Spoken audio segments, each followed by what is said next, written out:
Another year, another video game collection tour for me. I've been collecting seriously for about 4 years now, and I think I've done pretty damn good for myself. Last year's tour means so much to me, and I'm really grateful for the support you guys showed that video. So I'm back for the 2024 edition, and I'm going to be going a lot more in depth this year, so get ready. Once again, we're going to be starting off with the Mario shelf. I would consider the mainline Mario series to be my second favorite in all games. We have a couple figures here and a bunch of plushies. My favorite one is probably this old Mario one right here. He's so funny looking. I also have the original box of Super Mario Bros. For the NES. This was my dad's when he was a kid, so it's pretty cool that it's now mine. Next is the shelf for my actual favorite game, Persona 5 Royal. On the right, I have my original PS4 copy, which I played the game on about a year and a half ago at this point, as well as a sealed PS5 steelbook.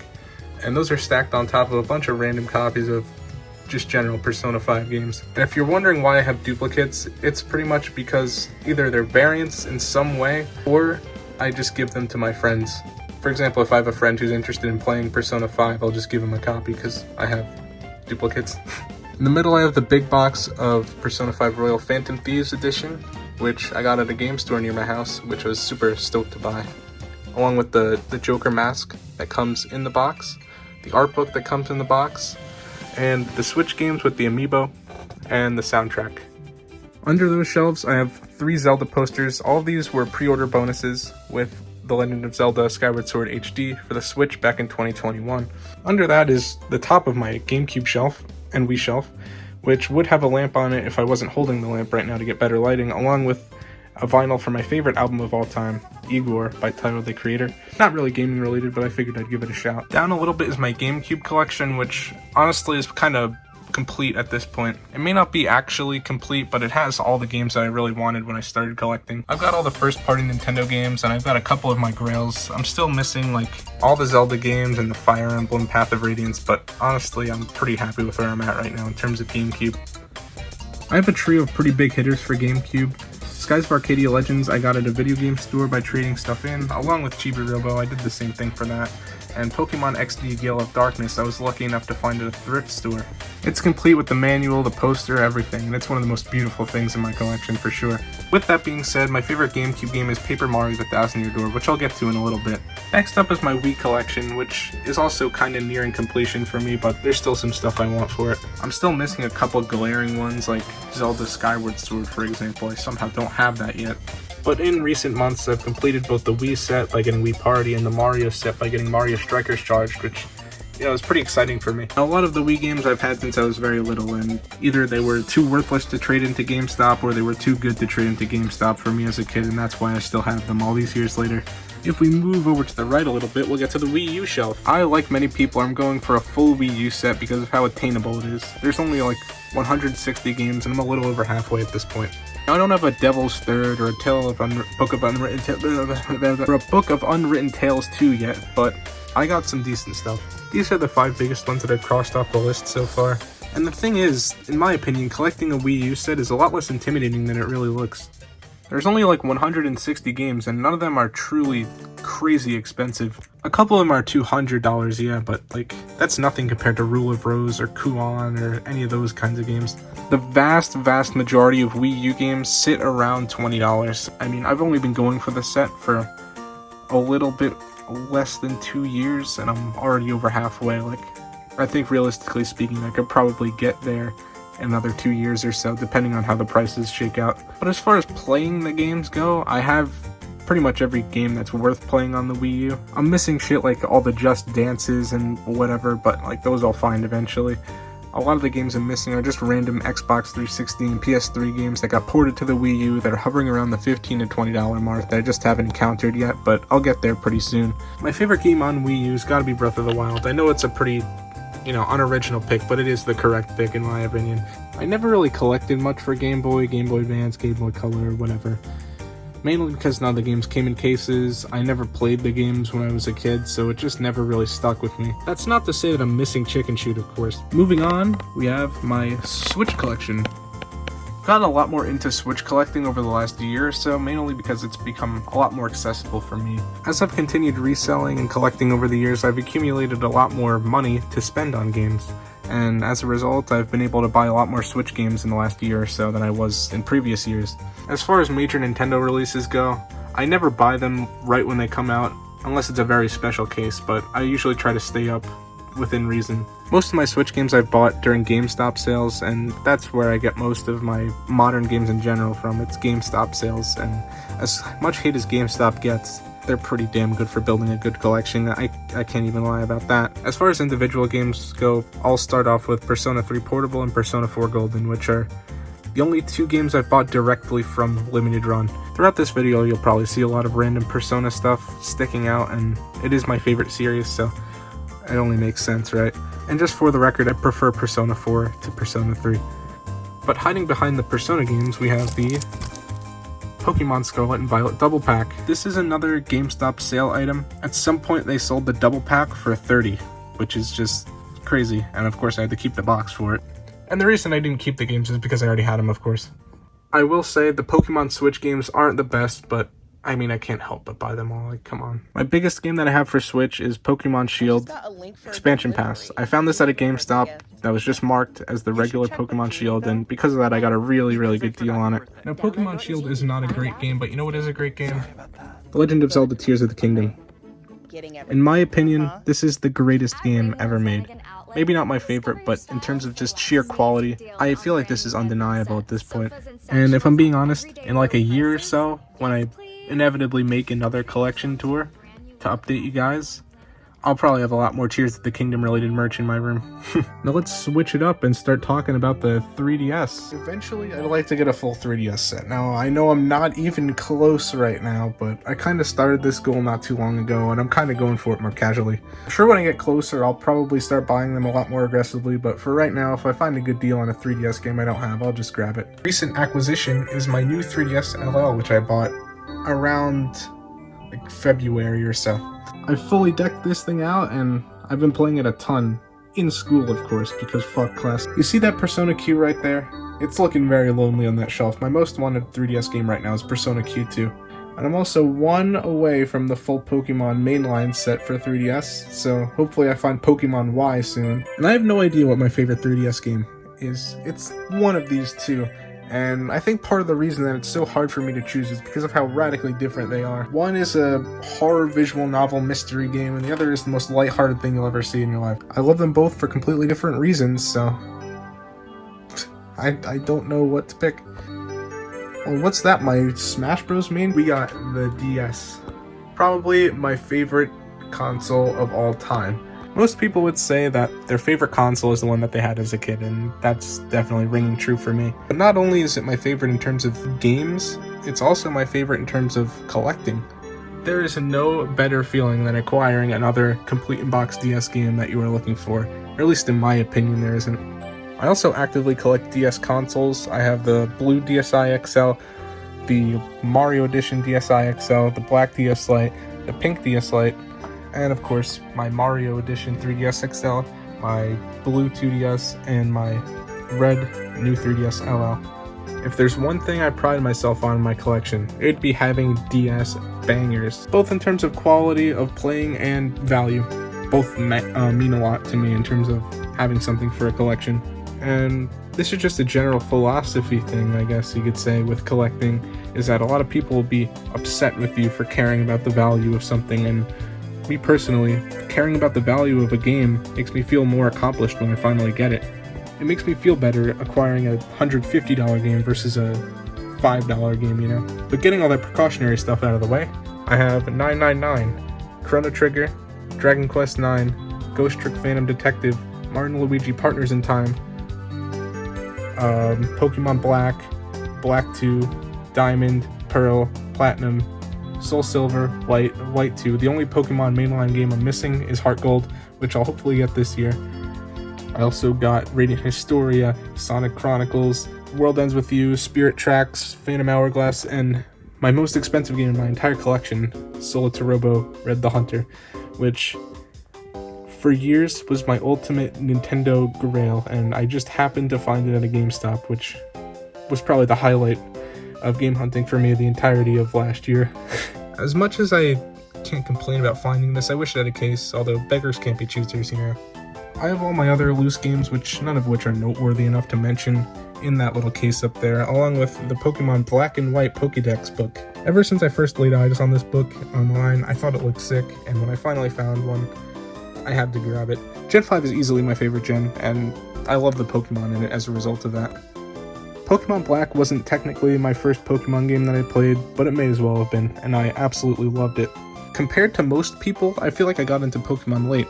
I played my first game when I was 10, and that was the Virtual Console version of Pokemon Red, and then I never became a huge fan of Pokemon until I was a freshman in high school when I was 14, and I played Pokemon Black in 2020, and I loved it, which is also why my profile picture is superior. On the top of my second shelf, I have a Mario Kart 7, I'm guessing, remote control Mario, and a giant Mario hat, both of which are pretty cool. They fit the top of the shelf pretty well considering it's all Nintendo stuff. Here's my N64 collection, and for me with N64, if I find a game for cheap that I don't have, I just kind of grab it, but I'm not actively going for a full set or anything. Mario 64 is one of the best games of all time. I think Zelda Ocarina of Time is a little overrated. Majora's Mask is great. Overall, I love the N64. It's really, really good. Up a little bit, we have some of my NES games. I got almost all of my NES games at a yard sale in 2021, and that's probably my best haul of my entire career as a game hunter. Now, I have everything that you'd probably want as far as like cheaper things go, except for the first Zelda. How do I not have the first Zelda? I've been collecting for 4 years, I don't have Zelda 1. I don't have any crazy hitters.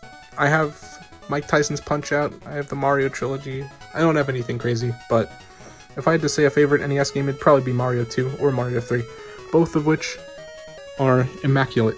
I'm sorry if the lighting gets a little shaky at this point, because I'm out of range for my lamp, so the lighting might not be the best. But in the top left, I have my Luigi plush collection. We have Fire Luigi, we have Luigi directly from the Super Nintendo World in Universal Studios, which I went to over the summer. I have a video of that if you guys want to watch. We have the sometime in the 80s Luigi. It's either 89, 88, or 90. It's a very vintage Luigi. I think he's pretty cool. We have the acorn hat Luigi from New Super Mario Bros. U, Baby Luigi, just a classic Sene Luigi, and a Luigi figure which I just kind of found laying around, and a Luigi amiibo. If you can't tell, Luigi is my favorite Mario character. Moving over to the right a little bit, I have a Complete in Box Super Nintendo Classic Edition, which I got at Goodwill for $14, I believe, in 2022, and it was a very, very good find. And then my replica box for Paper Mario next to my authentic Complete in Box Majora's Mask, which is another one of my biggest things that I own. A little bit more to the right, we have the Nintendo Power for Paper Mario The Thousand Year Door. Like the Pokédex book, this is a book that I laid eyes on and knew I needed it the second that I saw it. And now is also the time to talk about Paper Mario The Thousand Year Door, which is the best game that Mario has ever been in. Absolute JRPG perfection in every way. Everything is spectacular in this game, and it is absolutely a must-play, especially when it comes to Switch. And if I'm being honest, I'm most excited for the Switch port of this game because of the merch that might come of it. I need new Paper Mario The Thousand Year Door merch. I'm very excited for that. I also got my Mario Kart DS Nintendo Power behind there, which is also a pretty cool one, although it is obstructed by the Nintendo World Star popcorn dispenser, which is another thing I got directly from there, which is pretty cool. Of course, we have the Adachi Cube wearing the Krusty Krab hat. Moving down one, I have a bunch of random shit. We have a Mario Oreo, a Mario Drone, which doesn't work anymore because bro got shot point blank in the face with a Nerf gun while he was flying around. It broke after that. Bunch of random gaming DVDs, NES boxes, a Bioshock, PC edition, a SpongeBob, and a Patrick. And if we move it over to the left a little bit, we have the namesake of the channel. Anyone who's made it this far into the video deserves to know this. What is the namesake of the channel? I feel like the "sir" is pretty self-explanatory. But the Sumi comes from Kasumi Yoshizawa, my favorite video game character. And I didn't even notice I had it set up like this. Sir Sumi. Oh my. I'm moving it over a little bit to the left is a bunch of my Mets stuff. I am a Mets fan, a pretty big Mets fan. And we have an MLB The Show 07 there, sealed, with David Wright on the cover.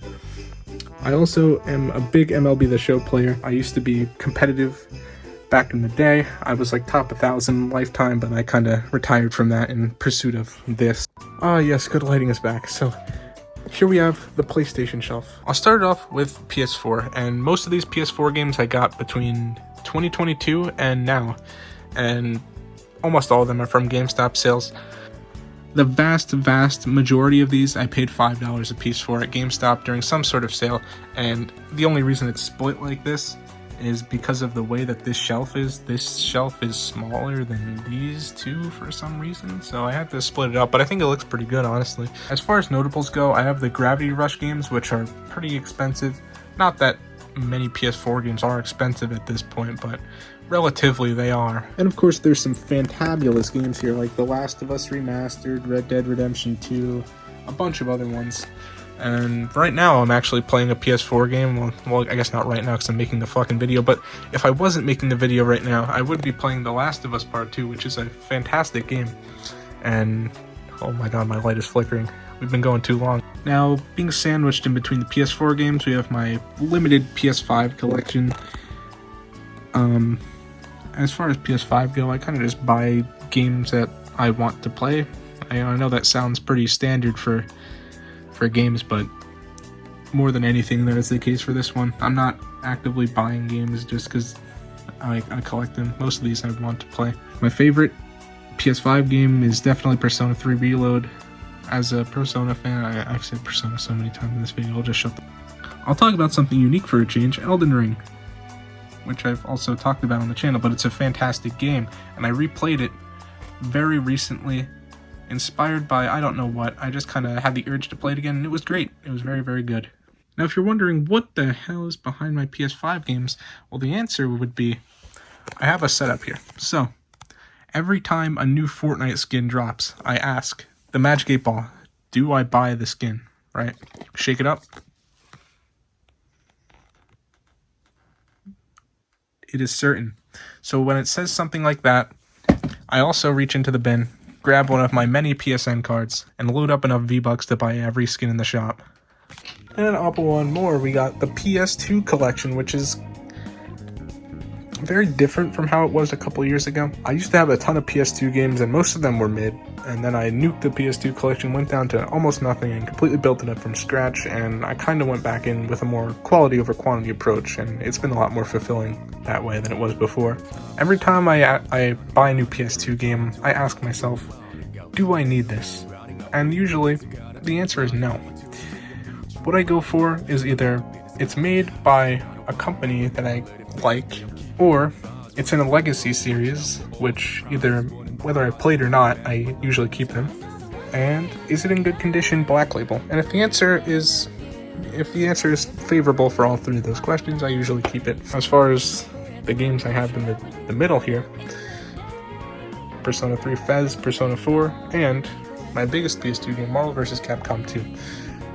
These two, I mean, I feel like I've already said enough about them, but we have Marvel vs. Capcom 2. I am a huge Marvel vs. Capcom fan, one of my favorite series as far as fighting games go. It's second to Smash Bros. And it's a very fun game, and it's cool to have as just like something big for my PS2 collection, because otherwise it would be kind of mediocre. Now, at the top of the PlayStation shelf, I have my Persona 5 Royal PS5 Edition Collector's Edition, and just to the right of that I have my PlayStation handhelds, including my PSP, which I've had for like nearly a decade at this point and have barely ever played, and my beautiful Persona 4 Edition PS Vita. This is probably my favorite thing in my collection. It is not only beautiful, but it is just so much fun to play on. And my Vita games, which I don't have many of them, but, you know, I got Persona 4 Golden, so that's all that really matters, right? And we have a Lone Wolf PSP game here. Super Danganronpa 2. Despite the fact that I wouldn't consider myself a Danganronpa fan, I'd like to say that Nagito Komaeda is a top 5 video game character of all time. I don't care what you guys. Now, if you've been paying close attention, you may notice there are 2 consoles missing. Where the hell are the PS1 and PS3 games? And PS1 games, I don't have any, but I do have some PS3 games. Now, I feel like the location of my PS3 games is pretty indicative of what I think of the console in general. For me, I'd just rather play my 360. Most PS3 games work better on Xbox 360 anyways. They don't freeze on 360, and most of the exclusive games for PS3 are on PS4 or 5. So it's kind of pointless for me to play PS3. For the longest time, I didn't even collect PS3 whatsoever, but in recent months, I've kind of gotten back into it due to a combination of me having the opportunity to buy a ton of PS3 games for less than $2 each, and also getting somewhat into trophy hunting, or at least more so than I was before. And so, you know, if I find a PS3 game with a platinum I want to go for, I'd rather have it than not have it, you know. And moving on from the PlayStation shelf, we have the Xbox shelf. I love the Xbox 360, and I feel like that's pretty apparent just by looking at the shelf. The games are a combination of very common to find, and all the good ones are cheap for the most part. Everything is just plug and play. You don't have to worry about updates like you do for PS3. You don't have to worry about shit freezing like you do for PS3. And there's just so many classics on the 360. It's so good. As you see, BioShock Infinite and LA Noire are showing. Those are my two favorite 360 games, but there are so many more great games than just those two. Batman Arkham Asylum, Batman Arkham City, BioShock 1, 2, Infinite, Call of Duty Black Ops 2, Halo 3, GTA 4 and 5, Fallout New Vegas, Dark Souls 1 and 2, Metal Gear Rising Revengeance, UMVC 3, Red Dead Redemption, Rayman Origins, Skyrim. There's just so many great games. And I wouldn't say 360 is my favorite console to collect for, but it's kind of climbing up there. It's really been fun lately. As far as Xbox related oddities go, I kind of don't have many. I have a 360 controller in the top right. That is my favorite controller all time. I have a sealed wireless headset of all things. Why do I have that? I have no clue. But if we move it over a little bit, we have a couple of the, I don't know if I'd say big box or whatever, but games that wouldn't fit in necessarily with the rest of them. I have a Batman Arkham Asylum Platinum Hits, and the reason I have that is because it is sealed. I do enjoy a good sealed game for the collection. I know some people are whatever about that. They're like, games are supposed to be opened and played, and in my opinion, that's just a flawed way of seeing it. In the same way that, like, you could say that Pokemon cards, for example, are meant to be played within the game, but no one does that. Everyone just displays them. So, like, grading a Pokemon card that's meant to be played within the card game, how is that different than grading a game that's supposed to be played in the console? Like, it's the same type of thing, and in general, it kind of irks me when people tell other people why collecting sealed games is bad when it's just a personal thing. I also have a sealed BioShock Ultimate Rapture Edition, which is pretty cool. The original BioShock and BioShock 2 are also two more of my favorite games of all time. I'd put them both top 50 at least, with BioShock 1 probably being in the top 30. Here I have another version of Arkham Asylum. I don't know exactly what this is, but I just kind of ran into it one day, and I love Batman Arkham Asylum, so I had to grab it. If anyone knows what the hell this is, I'd love to know, because I am kind of interested. I've never been able to find any solid details on what this is, and I'm kind of curious. And with these three, I think it's pretty apparent that I absolutely love Batman Arkham Asylum specifically. We're probably like 30 minutes into the video at this point, so I figure I've already been yapping enough. I might as well yap a little bit more. Also, I forgot to mention Portal 2 before when I was talking about great 360 games. I forgot, like, potentially the best 360 game ever made. Regardless, Batman Arkham Asylum is a very special game for me. I don't know if any of you have ever felt this type of phenomenon, I guess you could call it, but after you play a fantastic game that really connects with you, you kind of feel like you feel this emptiness after you finish it. And for me, I got that feeling with Persona 5 Royal. And after I finished that game, I went back and played Batman Arkham Asylum for some reason. That was the game that clicked. I tried a couple other ones after Persona 5 Royal, and none of them hit, but Batman Arkham Asylum for some reason did. And I binged the game in like one day. One of my favorites ever. One of my favorite, like probably top 10 favorite game of mine, if I wasn't like factoring in actual quality whatsoever. I absolutely love this game. I also got The Witcher 2 in the corner up there. It's like mint condition Witcher 2, which is pretty cool. Not that I've ever played any Witcher games, which, I mean, it is on my list for sure, but it's not up there. But, you know, before we close out the video, I'll just give a brief shout out to my minuscule Xbox collection. Last year's collection tour was pretty brief in its, length. It was only like 6 or 7 minutes long, and I didn't go too in depth, and I tried to fix that this year. I'm also making sure 100% that this video goes live on the first day of spring break. So everyone who watched, have a great spring break, and I will see you guys in the next video, which is going to be me going through the best game of every genre. I'm trying to be as objective as I can. I made a list, I made a script, I made everything. Half the voiceover is recorded, so expect the video hopefully by May. So I will see you guys in the next one.